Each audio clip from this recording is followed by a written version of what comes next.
This show is brought to you by Safety FM. And hello, everybody, for Monday, February 6th, 2023. For some reason, we were not on the air for 12 minutes or 13 minutes on my count. I don't know what happened. I'm talking into a microphone and nothing's coming over.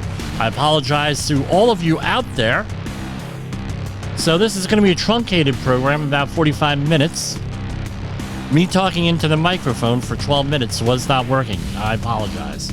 Anyway, a lot of stuff going on here. I had some family issues and some illness in the family last week, so I could not be on the air on Friday. So, and I couldn't do a makeup program on Saturday, so I apologize again to everybody out there. So, we had a couple of comments here from some listeners, and this is basically it. Boy, I'm Jim Posel, your host. And a couple of the comments are this. Why do you keep on talking about manipulation? That seems to be a ongoing theme here. You're talking about maybe alternative thing. Okay, great. Good, valid question, and I want to address that right up front with everybody. Do you folks realize that are into human and organizational performance? Realize what a different way of thinking that is? In covering that, and everything on this network with HOP, right? Whether it's my program, Jay Allen's program, Todd Conklin's program, any of the number of other hosts, I'll give them all a shout out. All right. Alan Warford, Diary of a Bald Man, the Hop Nerd, Sam Goodman, Sheldon Premise, right? The safety consultant, to just name a few. And there are Emily Elrod, and all the other people involved in HOP and, here and everything. Do you realize that you're like the alternative? You're like the rebels. We're like the rebels of the safety industry. I still get the answer today, and I get this all the time. I've been dealing with a lot of construction companies the last couple of years. They're like, I'm applying it to construction, which a lot of people say, well, I don't understand how you could apply any of that to construction. I'm applying it to construction and everything. And they're like, wow, this is a totally different way of thinking. We've never seen this before. You're listening to us. You're trying to help us. You're not out to get us. I actually had a employee a shop steward come up to me last week. The project one of the projects I audit had a new employee. They have enough employees to have a shop steward now. So he came on. Oh, well, what's the discipline and policy? First question out of his mouth. And I'm like, we haven't really had to use the discipline policy. Well, what do you mean? Don't you have violations? Well, we don't really have violations. You just have a better way of doing things.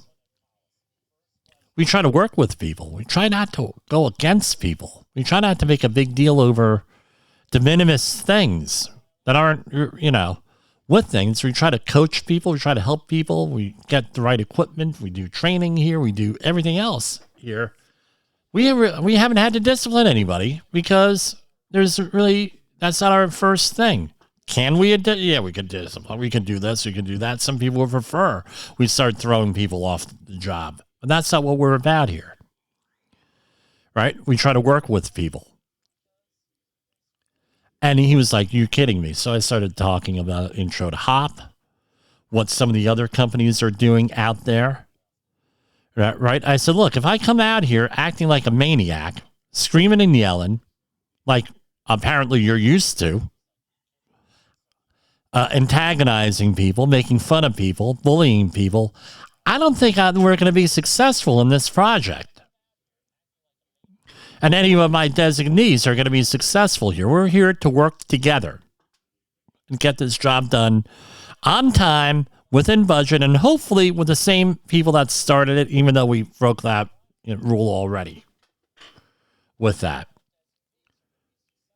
Completely mind-blowing. Completely different way of thinking. Now, we're dealing with this also, right? And the news that we're doing. One of them is with global climate change.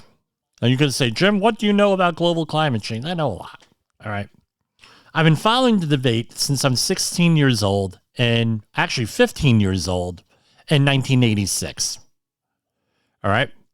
I believe it was, sophomore year, high school in 85, right? 85. Yeah. So I was 15 years old dealing with this. Now that I think of it, maybe in the 80s. Okay. I was 15. I'm 52 now. I've been watching this debate from day one. Done a lot of research on it. Done a lot of research on this in graduate school and in regular, in undergrad school and since. And as everyone knows, I was involved in debates and everything else in the big picture policy arena for many years. I was involved in politics. All right. There are a lot of opposing points of view that are scientifically valid with this issue. I'm going to present them when appropriate and when it's not from a political bent. It's going to happen every time. All right. What we're missing today in all of this stuff, whether it's human or organizational performance, whether it's in global warming, whether it's in any other myriad of issues in our society, is manipulation. We're being manipulated by both sides of every debate, and trying to get to the truth is difficult at times. In our own industry, health and safety, you go and you look at any of the major books from people on this network. I'm not going to point out, there's a number of them, number of books out there, number of resources, a number of seminars, one coming up second week of March, I believe it is. All right. First full week of March in Santa Fe, New Mexico. Anyway, you look at all this stuff, and what do we find out? The Heinrich Pyramid, the Axon Triangle. That we've been crammed down our throat, what we've been beating people up with my entire career, and it goes well before that, blaming the worker and everything else. Very difficult to come up with a scientific basis for that. That's an alternative view that we hold here.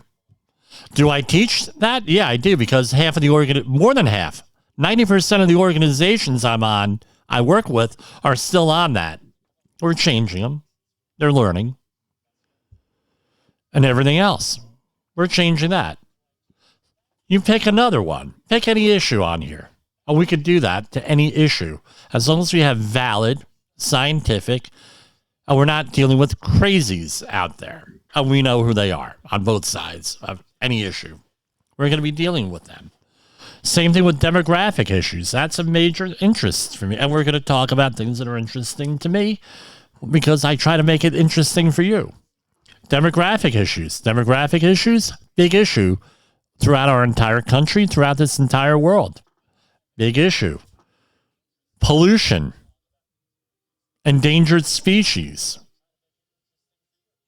All of those things are important. Those are all part of what we're about here, is to apply logic and reason to what we see out there in the world. To put a rationale towards things. That's what I'm about here. Question everything. I question everything. And for years, how did I start out on this? I guess now's as good a time as any. 30 years ago, this spring sometime, I was taking a course, an air quality course, 1992, spring.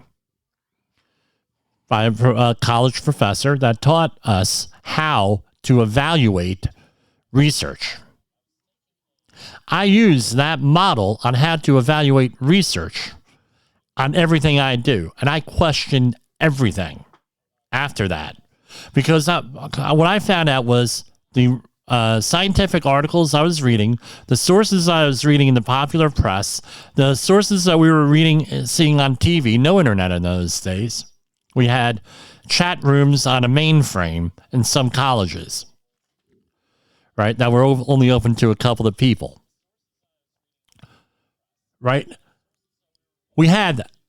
And I found out there was a lot of stuff out there that was not true.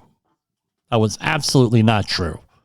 So I went on a journey over the next couple of years to try to figure out what was true and not true. I questioned everything. It was a mind-blowing experience for me, life-changing, that continues to this day. And what eventually happened was I had to unlearn all these negative behaviors that I had inherited. I had to unlearn this anti-intellectual thing that I inherited. I had to apply, for lack of a better word, the logic of Mr. Spock to everything and try to rationalize everything, but still have empathy. And this is what the journey that I've been on today. That's what my life's journey is. And that's what I tried to spread to other people. Logic, reason, and when I can, faith and hope. What's my belief? And it's our belief here at Safety FM. I'm proud to say this here. And I believe everyone can probably agree with me. If they don't, okay, then don't agree with me. Call me out on it. That tomorrow is going to be better than today. Our best days are ahead of us, but we're going to go there together. And that's my opening monologue for this week, right? And we're going to go into some of that stuff now. Now, of course, I hit the wrong button. In the professional safety community, communication and planning are just a few keys to your program's success. The question many practitioners have is, where do I start?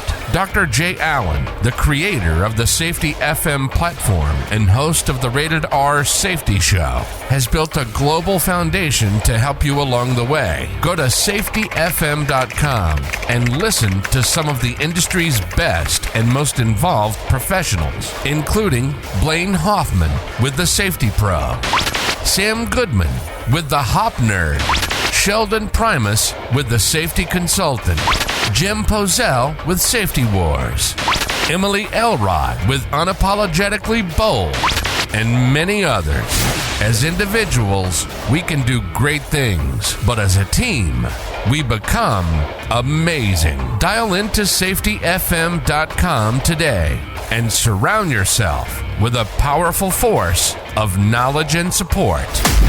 Is your safety training old, stale, and hackneyed? Is your safety trainer still preaching a warped version of behavior-based safety? How about safety training that actually addresses your hazards in your workplaces and is not standardized baloney from 25 years ago?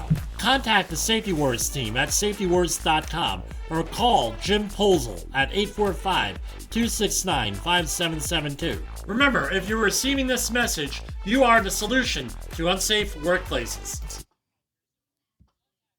So, following up from a $500 and some thousand citation on a company last month, Region 2 has followed up, of OSHA, has followed up with a $687,000 plus proposed penalty for a company, local company here. So local, it's in Nanuet, New York, which is on the other side of town from me. Incredible. So, I'll just and as I'll point out, everyone is innocent until proven guilty, and sometimes, and these things are often litigated, vacated, or negotiated downward. This is from Hohokus, New Jersey. 2 roofing workers dead. Victims of preventable workplace falls in New York, both in the month of February. The first in February 2019 in Camisha Lake, which is on the other side of town for me. The second one in Spring Valley, which is where I used to live, about 6 miles from here.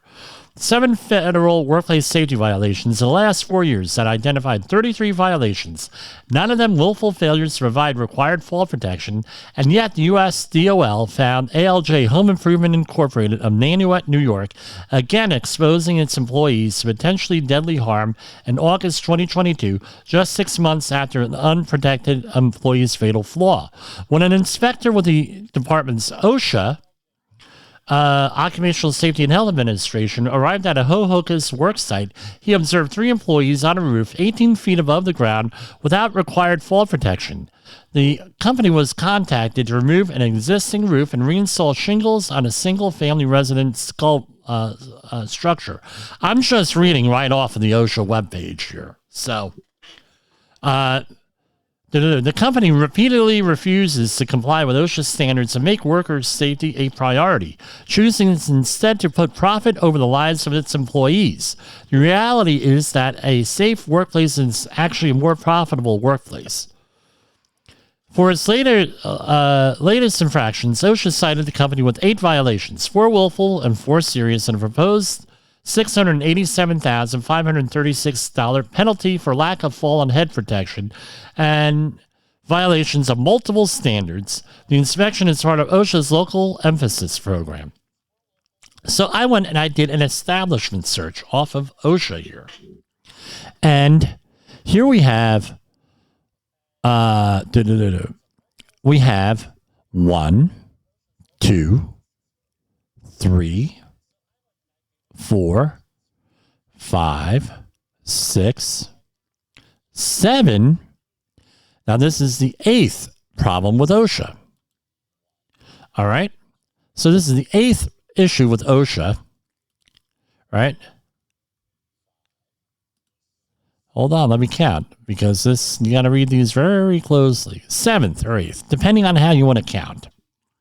6 or 7, depending on you. Now, what I have noticed, based on the other inspection from last month from another contractor in this basically the same neighborhood as this contractor, is that when you start to get up to like 6 or 7, the next one you're going to have a problem. So all of these ones previously, here we have one for the initial. And that's being contested from 2021. Another one from 2021 contested.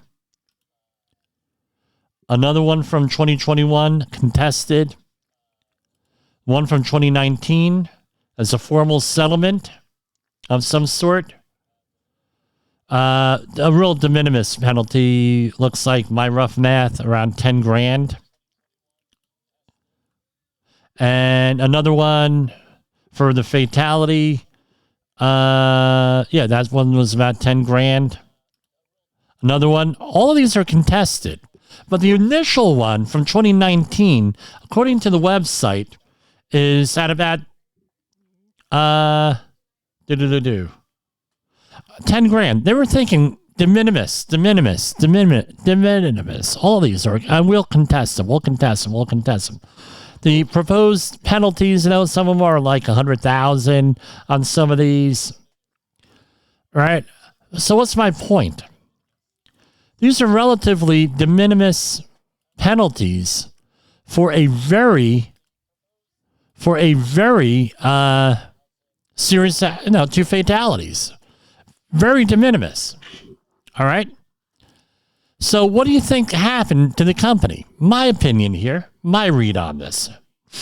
The company probably thought that, hey, with these de minimis penalties, what do I care? My profit margin, part of doing business.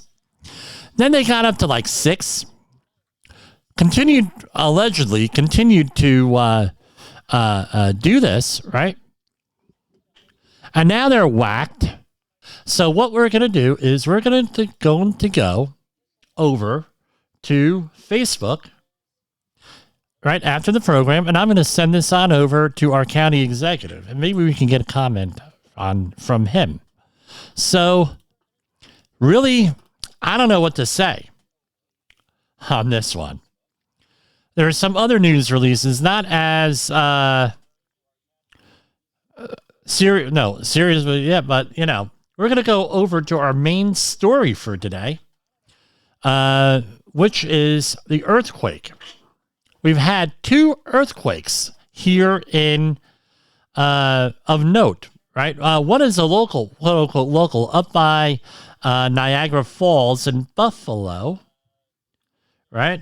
I think, Buffalo, Niagara Falls, 3.8 magnitude in Erie, in Erie County. Minimal damage. We're going to go into some of what that means. But I had to deal with today in Turkey and Syria. I am currently on a project with folks who are from, so I'm working with a Turkish company on a project. Very safe company, by the way. And half the company was out there on the phones, all shaken up today. It reminded me of 9/11, right? That 9/11, 2001, where we had coworkers feverishly making phone calls to friends and family members in New York City and in Washington, D.C., in that making sure that they're alive, making sure that they're okay. We had people visibly shaken by this.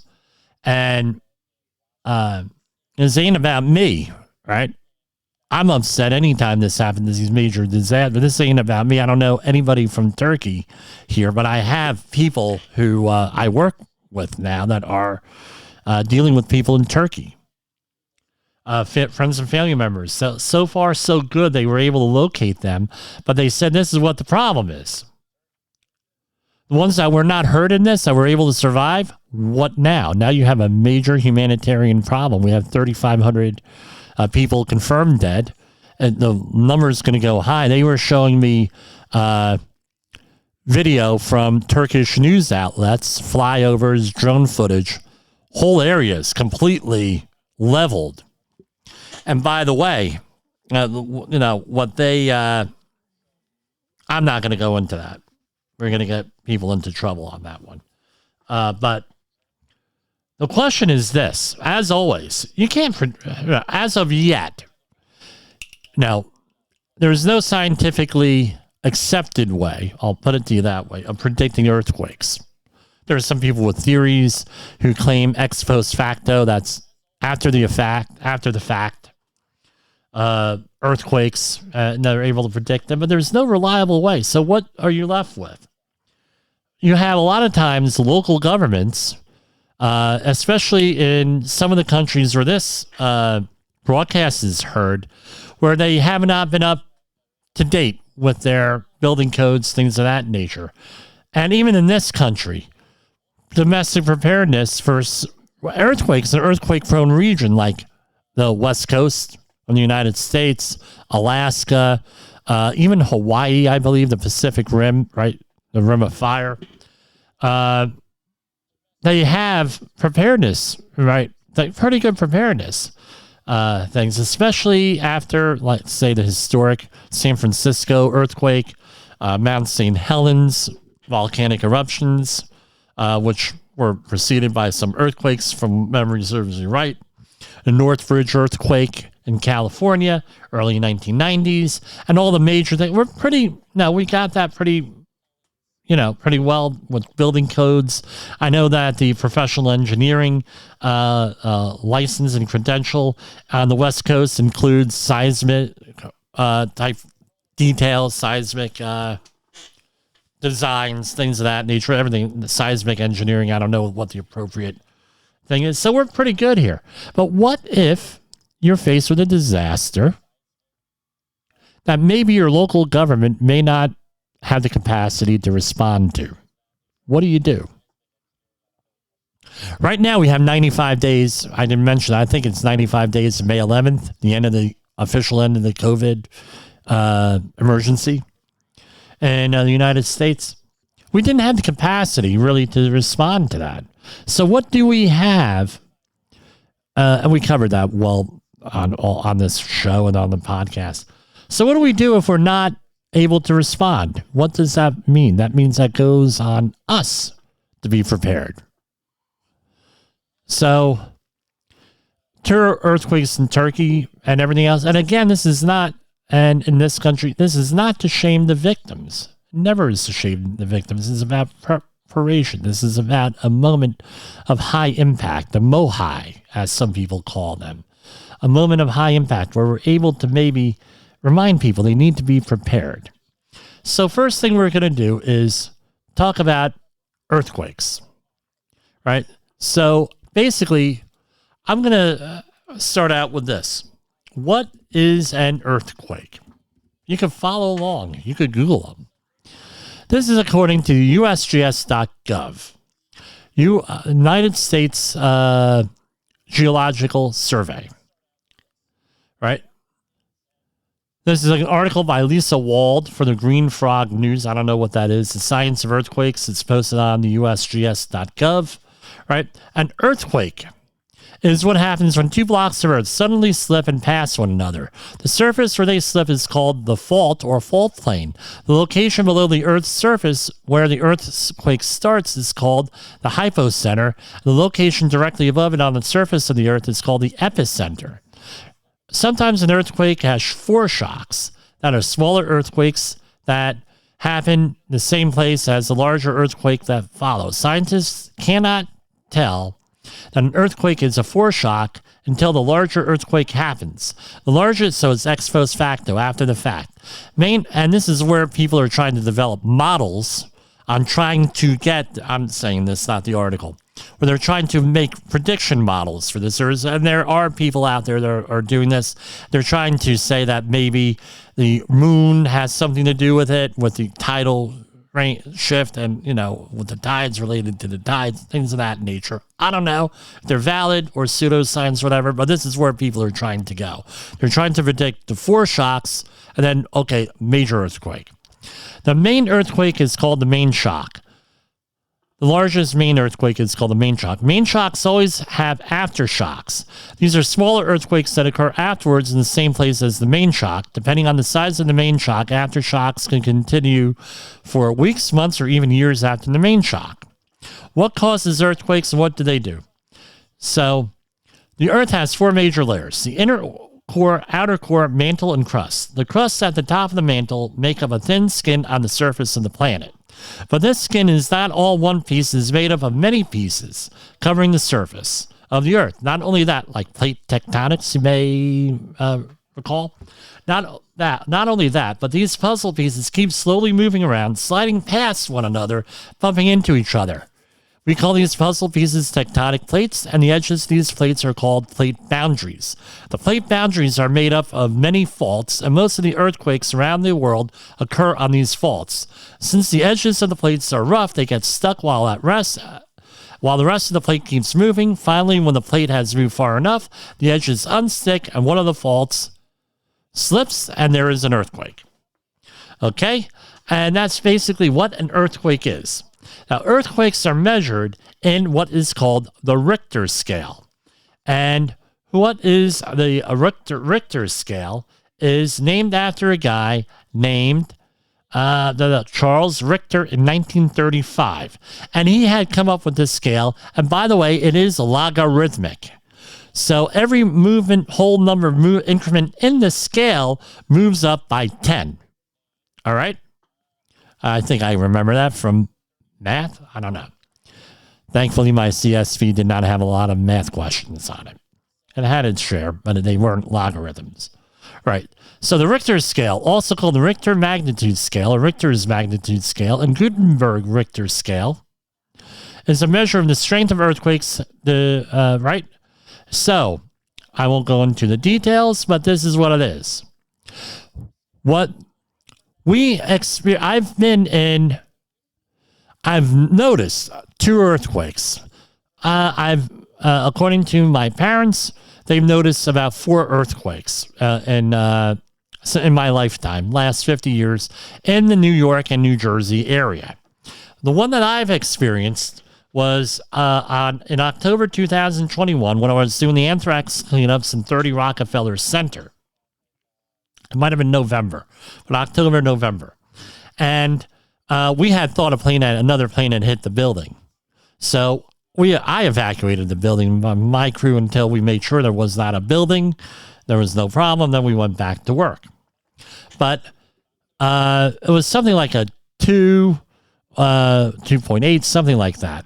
I also had another earthquake experience when I was in California. My boss says, Jimmy, why don't you go out and look at, see where the fault line is? And I looked on the California and the USGS maps, and I said, well, you see that mountain over there? She said, yeah. You see that mountain over there? She said, yeah. I said, you see how they look a little bit funky? One is like that. Yeah, well, that's where the fault line is. She said, oh, I guess we're on the fault line. Yep. Minor earthquake. And by the way, late last year, that fault had a little bit of a major earthquake, a light earthquake, like a 4 on the Richter scale. So a 1 to a 1.9. Remember, logarithms do not start at 0, right? 1 to 1.9 are micro earthquakes not felt or rarely felt, recorded in a seismograph. There are millions of them every year. You have 2 to 2.9. You feel them slightly, no damage, right? Around a little. That's what we've. Yeah, shaked a little bit, right? And you have 3 to 3.9. It's often felt by people. Right? It's maybe some animals freak out. That I know. That, right? Or some animals freak out. Often felt by people, but very rarely causes damage. Shaking of indoor objects can be noticeable. There are a couple of churches in my neighborhood of New Jersey, Middlesex County, that had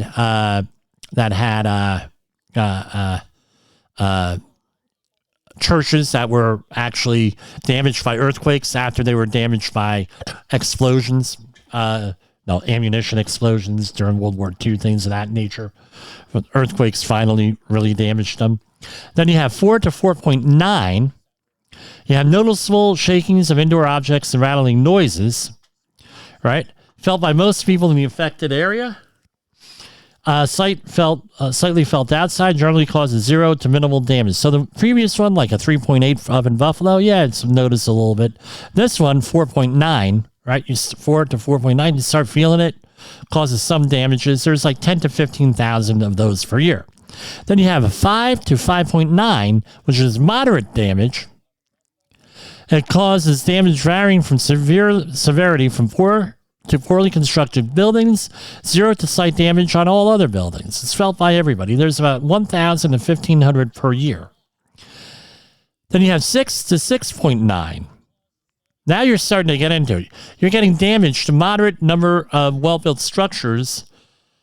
Earthquake-resistant structures survive with slight or to moderate damage. Poorly designed structures receive moderate to severe damage felt in wider areas, up to hundreds of kilometers from the epicenter. Strong to violent shaking in the epicentral area. So there's about 100 to 150 of those. Right? Then you have 7 to 7.9. All right. That's when you start to get into the big ones here. So just to refresh my memory, how much were the earthquakes today? The earthquakes today, were 7.8. And, right. And then followed later by a powerful aftershock. So 7.8. And then it was 7.9, the aftershock. Wow.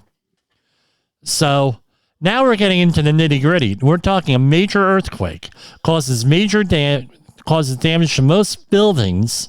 Some partially or completely collapse or receive severe damage. Well-designed structures are likely to receive damage felt across great damage distances with major damage mostly limited to 250 kilometers from the epicenter. So you're thinking, now this is what surprises me, 10 to 20 per year. That's a lot. Now this area, reportedly, from what I recall, has a lot of earthquakes. Then you have 8 to 8.9, which is major damage to buildings, structures likely to be destroyed, will cause moderate to heavy damage to sturdy or earthquake-resistant buildings, damaging in large areas, felt in extremely large regions. 1 per year. And 9 or greater, at or near total destruction. There's 1 per every 10 to 50 years. So that's the basics for earthquakes. What this, and we always hear Richter scales, but nobody explains what the hell what the hell these things are. It's nutty in a way. So what do I notice is that my phone is blowing up, right? With, you gotta, donate to me, donate to me, donate to me. I'm going to caution you to donate to anybody with, for this until it's a legitimate charity. Now, the other thing is this. The American, British, and other countries are already sending people. I think America is sending the first wave. Right, these are like the emergency responders, about 100 people over there initially, and there'll be more. Britain is about the same number of people. They're sending more. And we want to say, if you believe in prayer, please go and pray for these people in Turkey. Pray for the survivors. Pray for the responders. Pray that this doesn't cause another issue like a pandemic, massive illness, anything like that. Now, what can we do? More immediate to us. What you need to do is go out there and say, how am I going to prepare? How am I going to prepare myself for when a disaster happens? Again, this is another one of our themes. Like calling out the baloney out there that we see and call it news bias, manipulation, and things of that nature. This is also part of the same theme. Now, your community may not... Now, earthquakes are pretty good in this country. We are very good in the United States, as I mentioned, I believe, earlier. I think it was during the